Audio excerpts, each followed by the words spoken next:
નમસ્તે બાળકો, આપણે ગયા લેક્ચરમાં સંભાવના ચેપ્ટર પૂરું કર્યું.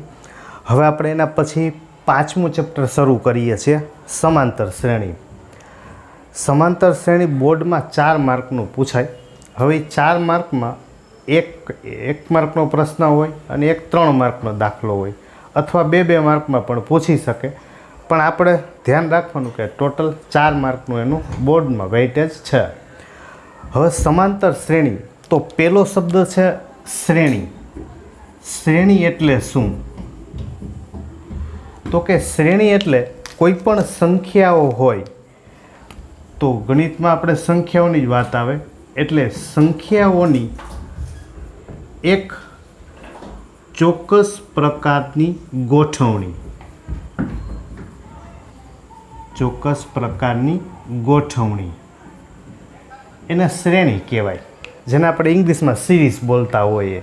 જેમ તમે જાણો છો, ક્રિકેટ હોય તો ક્રિકેટમાં ત્રિકોણીય શ્રેણી, જેને આપણે ટ્રાયેંગલ સિરીઝ બોલતા હોઈએ, મતલબ 3 ટીમ વચ્ચેનો મેચ હોય. એવી રીતે ફૂટબોલ હોય કે કોઈ પણ રમતમાં સિરીઝ ચાલતી હોય અલગ અલગ ટીમો વચ્ચે. એમ અહીંયા સંખ્યાઓ એનાથી બનતી શ્રેણી. હવે એ શ્રેણી છે એમાં મુખ્યત્વે પ્રકારમાં એક સમાંતર શ્રેણી, બીજું સમગુણોત્તર શ્રેણી, સમગુણોત્તર શ્રેણી, ત્રીજું સ્વરીત શ્રેણી, ચોથું ફિબોનાકી શ્રેણી.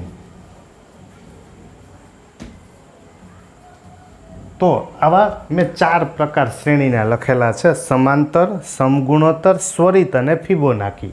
પણ 10મા ધોરણના કોર્સમાં માત્ર એક સમાંતર શ્રેણી આપેલી છે અને ફિબોનાકીનું ખાલી એક નાનકડો એવો ઉલ્લેખ આપેલો છે, જેના કોઈ દાખલા નથી આપેલા.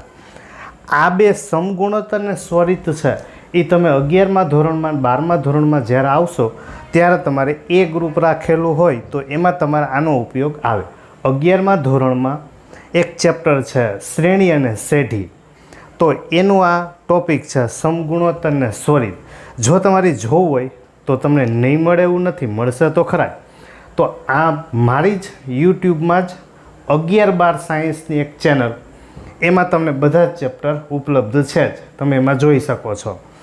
તો 10મા ધોરણ પૂરતી વાત કરીએ તો સમાંતર શ્રેણી અને ફિબોનાકી શ્રેણી. તો પહેલાં આપણે નાનકડી વાત શીખી લઈએ કે ફિબોનાકી શ્રેણી એટલે શું. એનું નામ ફિબોનાકી શ્રેણી. તો ફિબોનાકી શ્રેણી એટલે કોઈ પણ સંખ્યા છે, ધારો કે કોઈ પણ એક સંખ્યા છે, એનું પહેલું પદ આપણને 1 આપેલું છે, એના પછી બીજું પદ આપણને 2 આપેલું છે. કોઈ પણ 2 પદ આપેલા હોય, એના પછીનું પદ છે એ આ બંનેનો સરવાળો હોય, એટલે 1 + 2 કરીએ એટલે 3 મળે. એના પછીનું પદ આ બેનો સરવાળો, એટલે 2 + 3 5 થશે, 3 + 5 8 થાય. એ આમાં માયલા કરે. એટલે કે આવો દાખલો આપણે ન જ પૂછે, કારણ કે એના પછીનું પદ સરવાળો આપણે આવડતો જ હોય. એટલે ફિબોનાકી શ્રેણીની એ વાત પૂરી થઈ ગઈ. મૂળભૂત વાત આપણે શીખવા જઈએ છીએ એ છે સમાંતર શ્રેણી. સમાંતર શ્રેણી છે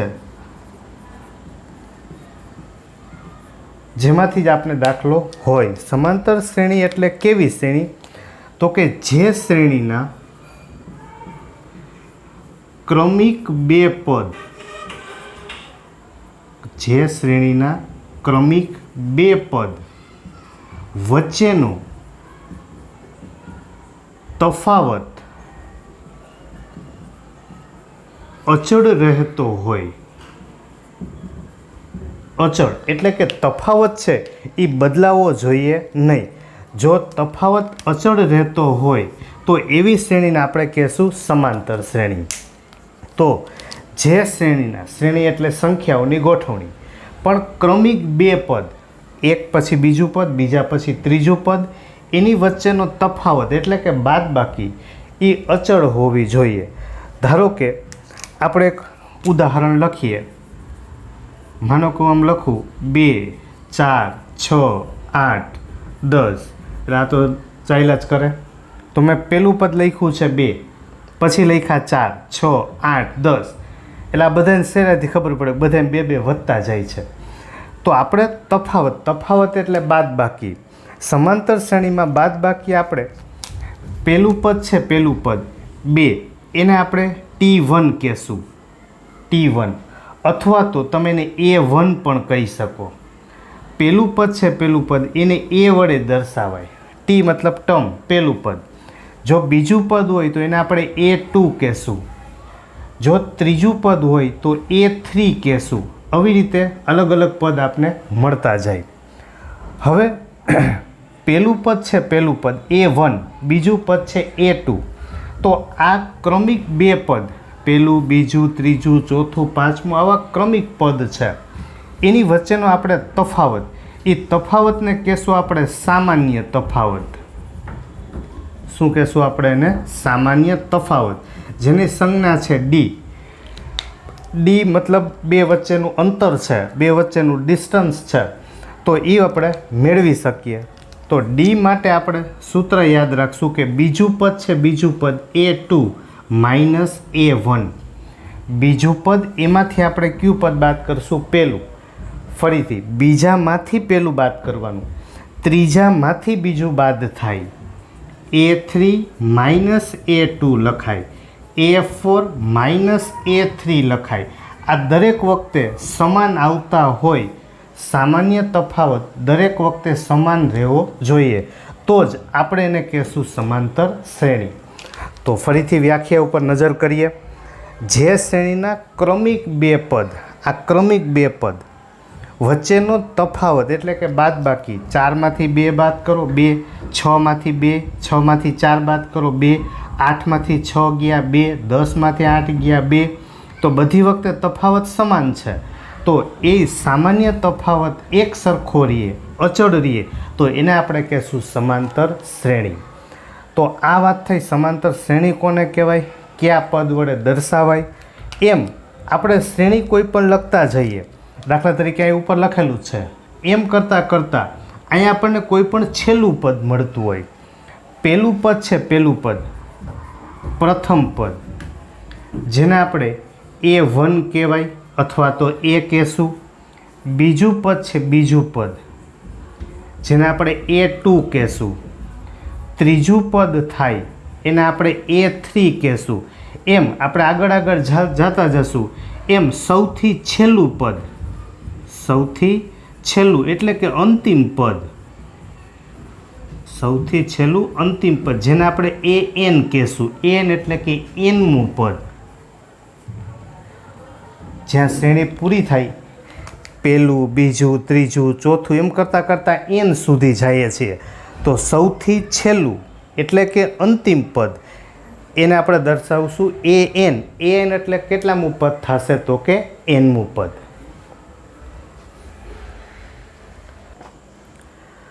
તો આપણે એક શ્રેણીનું ઉદાહરણ લખ્યું હતું કે 2, 4, 6, 8. તો આપણે એનો તફાવત મેળવીએ તો બીજામાંથી પહેલું બાદ કરશું, એટલે કે 4 માઇનસ 2 એટલે કેટલા મળશે આપણને? 2. તો બધી વખતે આપણને 2 જ મળશે કે 6માંથી 4 જાય તો 2, 8માંથી 6 જાય તો 2. હવે આપણે આમાંથી એનું સૂત્ર બનાવતા જઈએ. 2, 4, 6, 8, પહેલું, બીજું, ત્રીજું, ચોથું, એમ કરતાં કરતાં સૌથી છેલ્લું પદ છે, છેલ્લું પદ એ કયું હોય છે? તો કે Nમું પદ. Nમું પદ કે જેને આપણે કહીએ છીએ AN. હવે પહેલું પદ છે, પહેલું પદ A1, પહેલું પદ છે આપણી પાસે 2, અને તફાવત પણ કેટલો છે? તો કે 2. જો આ પહેલું પદ, બીજું પદ એટલે કે A2, ત્રીજું પદ એટલે A3, ચોથું પદ એટલે A4. હવે જો મારે બીજું પદ મેળવવું હોય, બીજું પદ, તો 2 છે 2, એમાં હું તફાવત કેટલો હતો? તો કે 2. જો હું એક વખત +2 ઉમેરીશ એટલે મને 4 મળશે, એટલે કે 2 + 2. તો 2 છે એ પહેલું પદ છે, પહેલા પદને આપણે લખી શકીએ A1 કહીએ, A કહીએ, પ્લસ 2 છે એ તફાવત ઉમેર્યો છે D, તો A2 બરાબર આપણે મળશે A + D. એવી રીતે જો હું ત્રીજું પદ મેળવવા જાઉં, મારે 6 જોતા હોય, તો આ 2 છે 2, પહેલું 2, એમાંથી મારે ત્રીજું પદ જોતું હોય તો મારે +4 કરવા પડે, એટલે કે આ 2 એટલે પહેલું પદ પ્લસ મારે 2 વખત તફાવત ઉમેરવો પડે. 4 છે 4 એટલે 2 ગુણાકારમાં 2, તો આ થઈ ગયું a + 2d. આ 2 છે 2 એ તફાવતના છે. અહીંયા તો કે 1 વખત તફાવત ઉમેરો, અહીંયા આપણે 2 વખત તફાવત ઉમેરો. હવે હું ચોથું પદ લખીશ. ચોથું પદ તો મારે 8 જોતા હોય તો 2 છે 2 એમાં મારે કેટલા ઉમેરવા પડે તો કે +6 કરવા પડે. તો 2 + 2 ગુણાકારમાં 3, એટલે કે આ a પ્લસ આ d તફાવત લેશો તો એ આપણને શું મળશે 3d. તો હવે આપણે જોવા જઈએ તો આમાંથી એક આપણે કેવું તારણ મળ્યું કે જો તમે પહેલું પદ લ્યો છો તો એ 2 છે, બીજું પદ તમારે લેવું હતું બીજું પદ તો આપણે 1 વખત d ઉમેર્યો, 1 વખત d. જો તમારે ત્રીજું પદ જોતું હતું ત્રીજું પદ તો તમે 2 વખત d ઉમેર્યા. જો તમારે ચોથું પદ જોતું હતું તો તમે 3 વખત d ઉમેર્યા. એટલે કે આના ઉપરથી આપણે એક સાદું વાક્ય ધ્યાન રાખશું કે જેટલામું પદ જોતું હોય, જેટલામું પદ જોતું હોય એના માટે a પ્લસ આટલું તો ફિક્સ જ છે. હવે જેટલામું પદ આપણે જોતું હોય, જેટલામું પદ -1 વખત આપણે d લેવાનું. તો વાક્યમાં એવું લખ્યું છે, જો એ બધામાં સરખું છે. બીજું પદ હતું તો 1 વખત d ઉમેર્યું, ત્રીજું પદ જોતું હતું તો 2 વખત, ચોથું પદ જોતું હતું તો 3 વખત. એટલે મેં વાક્ય એવું લખ્યું છે કે તમારે જેટલામું પદ જોતું હોય એના કરતાં 1 વખત ઓછો d લઈ અને એ આપણે ઉમેરવાનું. તો હવે જેટલામું એટલે આપણે સૂત્ર પ્રમાણે સૌથી છેલ્લા માટે લખીએ n મું પદ લઉં, n મું પદ, જેને સૌથી છેલ્લું પદ જેને l પણ કહેવાય. l એટલે લાસ્ટ, n મું પદ. તો a પ્લસ જેટલામું મારે n મું પદ જોતું હતું તો મારે d 1 વખત ઓછો લેવો પડે, એટલે કે a + n - 1d. આ આપણું પહેલું સૌથી અગત્યનું સૂત્ર મળ્યું. an એટલે કે l, a + n - 1 × d. n - 1 એના ગુણાકારમાં શું આવશે તો કે d. આ થયું પહેલું સૂત્ર. ફરીથી an બરાબર n મું પદ કહેવાય. જ્યાં મું શબ્દ આવે પહેલું, બીજું, ત્રીજું, ચોથું, પાંચમું, છઠ્ઠું. હવે જ્યાં 6 સુધી તમે જોશો તો મું ને લું ને ઠું ને એવું આવે, પણ તમે જેવા 7મા પદથી આવો 7મું, 8મું કોઈ પણ લ્યો, 25મું, 50મું, તો યાદ રાખવાનું મું. જ્યાં મું શબ્દ આવતો હોય, અહીંયા 5 હોય તો 5 ઓછા 1, અહીંયા 10 હોય તો 10 ઓછા 1. જેટલા મું લખો છો એના કરતાં 1 માઇનસ એટલી વખત આપણે d લેવાનું. a પ્લસ એ ફિક્સ છે, બરાબર. તો આ પહેલું સૂત્ર મળ્યું, an બરાબર a + n - 1 × d. આપણે પહેલું સૂત્ર શીખ્યા કે સમાંતર શ્રેણી છે તો એનું n મું પદ હોય, n મું પદ એટલે કે છેલ્લું પદ a + n - 1 × d. હવે એના ઉપર અમુક એક માર્કમાં પૂછી શકાય એવા પ્રશ્નો. સમાંતર શ્રેણી છે કે નહીં, 5.1 પહેલો દાખલો. હવે સમાંતર શ્રેણી ક્યારે કહેવાય તો કે કોઈ પણ 2 ક્રમિક પદ વચ્ચેનો તફાવત સમાન હોય તો. તો આપણે એમ કીધું છે કે ટેક્સીનું ભાડું પ્રથમ કિલોમીટર માટે 15 રૂપિયા, પ્રથમ કિલોમીટર એટલે કે 1 કિલોમીટર પહેલું અંતર કાપે તો એના માટે 15 રૂપિયા છે, અને પછી વધારાના કિલોમીટર માટે 8 રૂપિયા વધતા જાય, એટલે કે બીજું કિલોમીટર થાય, બીજા કિલોમીટર માટે 15 રૂપિયા તો હતા જ, 8 રૂપિયા વધી જશે, એટલે 15 ને 8 થશે 23. ત્રીજું કિલોમીટર થાય ત્રીજા કિલોમીટરમાં તો 23 રૂપિયા હતા અને પ્લસ 8 રૂપિયા વધી જશે. અથવા આપણે એમ કરી શકીએ કે 2 વખત ઉમેરીએ તો 23 + 8 કરશું એટલે આપણને કેટલા મળશે 31. તો આવું બધા પદ થાય. તો આપણે એની શ્રેણી લખીએ. પહેલાં શ્રેણી, સમાંતર શ્રેણી નહીં, પહેલાં આપણે શ્રેણી બોલીએ છીએ. તો પહેલું પદ 15 છે, પછી 23 છે, પછી 31 છે, બરાબર, આવા પદ મળે. હવે આપણે એ જોવાનું છે કે સમાંતર છે કે નહીં. તો તફાવત ચેક કરી લેવાનો. તફાવત ચેક કરીએ તો ડી બરાબર A2 - A1 એટલે કે બીજું પદ માઇનસ પહેલું પદ, 23 - 15 એટલે કે 8.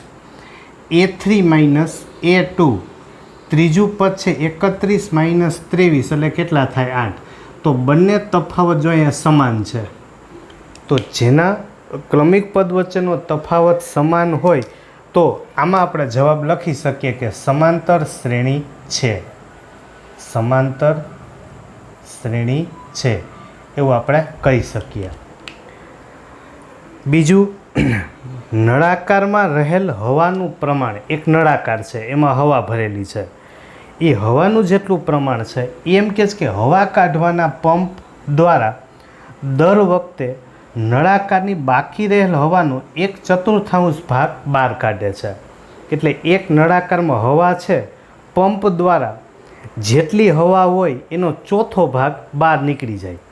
એટલે એવું ઉદાહરણ આપણે લઈએ, ધારો કે આપણી પાસે 100 રૂપિયા હોય અને એમ કે ચોથો ભાગ વપરાઈ જાય, તો એનો મતલબ કે 25 રૂપિયા વપરાઈ ગયા. એમ જેટલો ભાગ છે, કેટલો છે એવું નથી કીધું, પણ જેટલું છે એમાંથી ચોથો ભાગ બહાર નીકળી જાય. તો આપણે પહેલાં વહેલા આપણે ધારી લઈએ કે ધારો કે હવાનું પ્રમાણ ધારો કે x જેટલું છે.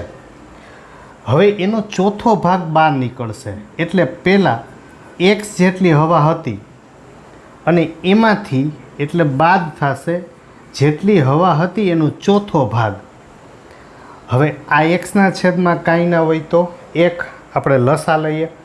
આપણે પાયાના ગણિતમાં સૌથી પહેલાં શીખી ગયા છીએ કે લસા લેવો એટલે છેદનો ગુણાકાર, ચોકડી ગુણાકાર. છેદનો ગુણાકાર કરીએ એટલે 4 × 4, ચોકડી ગુણાકાર 4 ગુણાકારમાં x એટલે 4x, 1 ગુણાકારમાં x એટલે -x. તો આ થશે 3x છેદમાં કેટલા? 4. તો પહેલાં x જેટલી હવા હતી, ચોથો ભાગ બહાર નીકળી ગયો, આટલી હવા વધી. એના પછીનું પદ આપણે મેળવવા જઈએ તો 3x છેદમાં 4 આટલી હવા છે. હવે એ જેટલી હવા છે એનો ચોથો ભાગ એટલે એને ભાંગ્યા 4, આટલી હવા બહાર નીકળી જશે. તો આ પદ આપણને કયું મળશે? તો કે 3x છેદમાં 4 માઇનસ અંશનો છેદ એ છેદમાં, તો 3x છેદમાં 4 ગુણાકારમાં 4. ખાસ ધ્યાન રાખવું કે અંશનો છેદ હોય ત્યારે આ ક્રોસમાં લીટી કરીને લખવું. અંશનો છેદ એ આવશે છેદમાં. તો અહીંયા છેદમાં 4 × 4 16 છે ને અહીંયા 4 છે. તો આપણે અંશને છેદને બેને 4 4થી ગુણી નાખીએ એટલે કે 3x × 4 એના છેદમાં 4 ગુણાકારમાં 4 માઇનસ 3x છેદમાં 16. તો 4 × 3 = 12x, 12xમાંથી 3x જાહે એટલે 9x, 9x છેદમાં 16. આવું પદ આપણને મળશે. તો આમ જોવા જઈએ તો આપણને પદ ક્યાં મળ્યા? તો કે પહેલું પદ આપણને મળ્યું x, બીજું પદ મળ્યું 3x છેદમાં 4, એના પછી ત્રીજું પદ આપણને મળ્યું 9x છેદમાં 16. આવી રીતે મળે છે. તો હવે આપણે ચેક કરશું કે સમાંતર શ્રેણી થાય કે નહીં. તો આપણી પાસે પહેલું પદ છે, પહેલું પદ x છે, બીજું પદ છે 3x છેદમાં 4. આ પહેલું પદ A1, આ A2, આ A3. તો આપણે તફાવત લેશું A2 - A1, 3x છેદમાં 4 -x. આના છેદમાં કાંઈ નથી તો એક લસા લઈએ. તો 4 × 1 = 4, ચોકડી ગુણાકાર 3x ગુણાકારમાં 1 એટલે 3x, 4 ગુણાકારમાં x એટલે 4x. તો આ પહેલો તફાવત મળશે -x છેદમાં 4. ધ્યાન રાખવાનું કે નિશાની જુદી જુદી એટલે બાદ બાકી 4માંથી 3 જાય એટલે 1x છેદમાં 4. હવે આપણે d બરાબર ત્રીજામાંથી બીજું બાદ કરીએ તો 9x છેદમાં 16 માઇનસ 3x છેદમાં 4. તો અહીંયા 16 છે ને છેદમાં અહીંયા 4 છે. તો તો બે રીતે તમે ગણી શકો, કાં છેદનો ગુણાકાર ચોકડી ગુણાકાર કરો તોય વાંધો નહીં. જો તમે છેદનો ગુણાકાર કરશો તો 16 ગુણાકારમાં 4, ચોકડી ગુણાકાર 9 4 36x માઇનસ 16 3 48x. તો 48x અને 36x બેની જુદી નિશાની એટલે બાદ બાકી. 48માંથી 36 બાદ કરશો એટલે માઇનસ 12x એના છેદમાં 16 ગુણાકારમાં 4. તો 4 3 12, તો એ મળશે માઇનસ 3x છેદમાં 16. તો અહીંયા આપણને પેલો તફાવત જે મળતો હતો એ હતો માઇનસ x છેદમાં 4, જ્યારે બીજો તફાવત મળ્યો માઇનસ 3x છેદમાં 16. એટલે કે બેય તફાવત સમાન નથી. તો આમાં કેમ બેયનો તફાવત સમાન આવતો હતો માટે સમાંતર શ્રેણી કહેવાય. આમાં તફાવત સમાન નથી એટલે કે સમાંતર શ્રેણી નથી. સસરે નથી એટલે સમાંતર શ્રેણી એવું સમજવું. આ કોઈને સસરાની વાત નથી.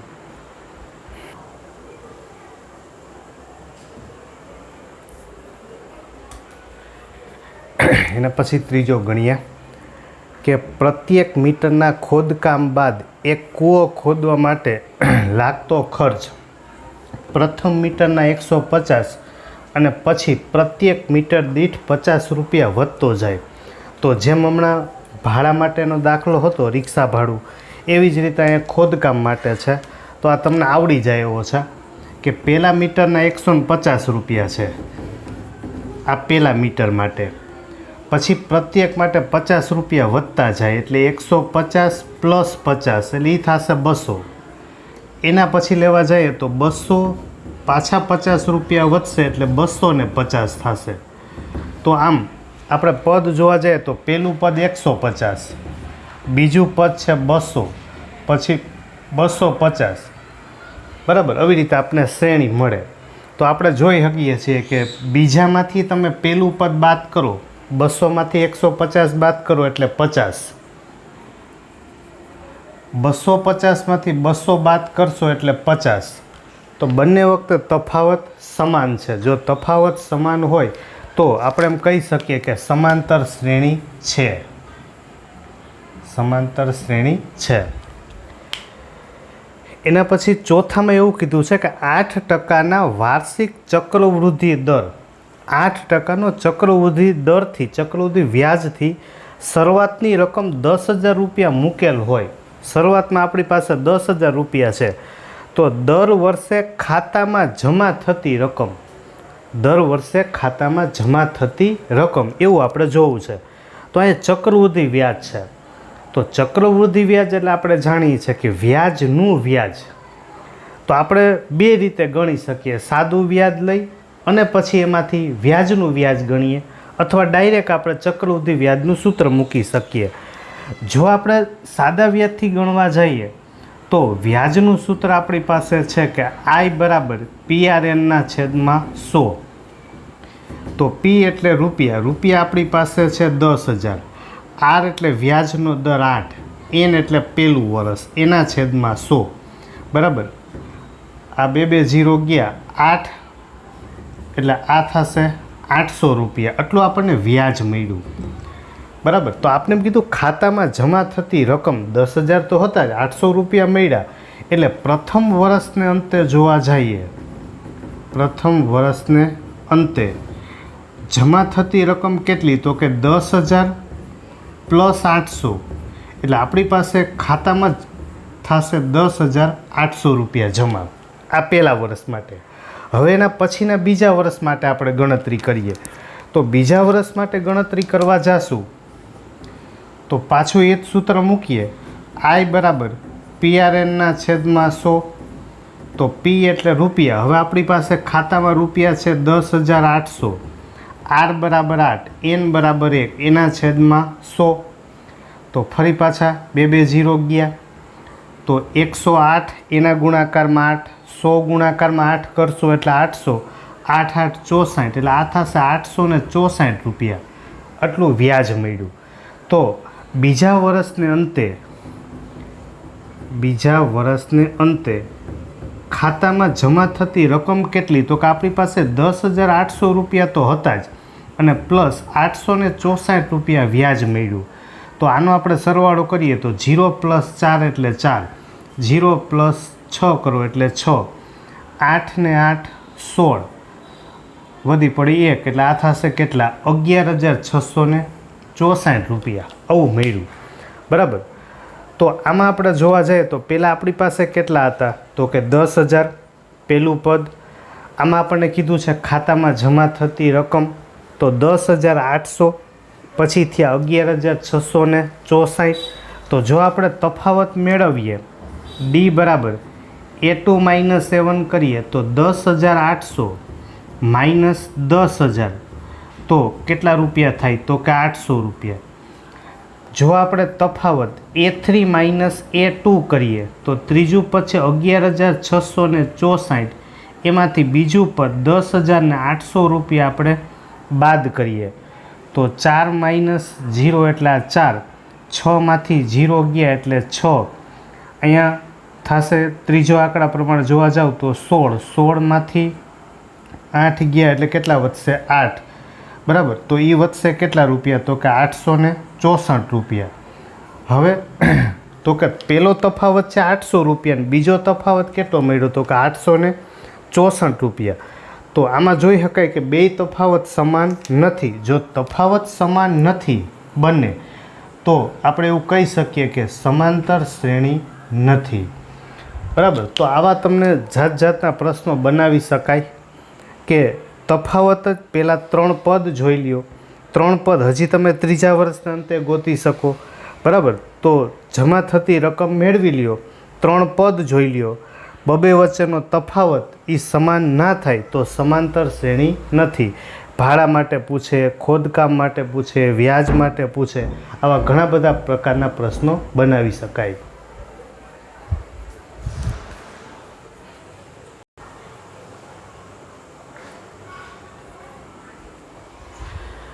દાખલા નંબર 2માં એમ કીધું છે કે પ્રથમ 4 પદ લખો.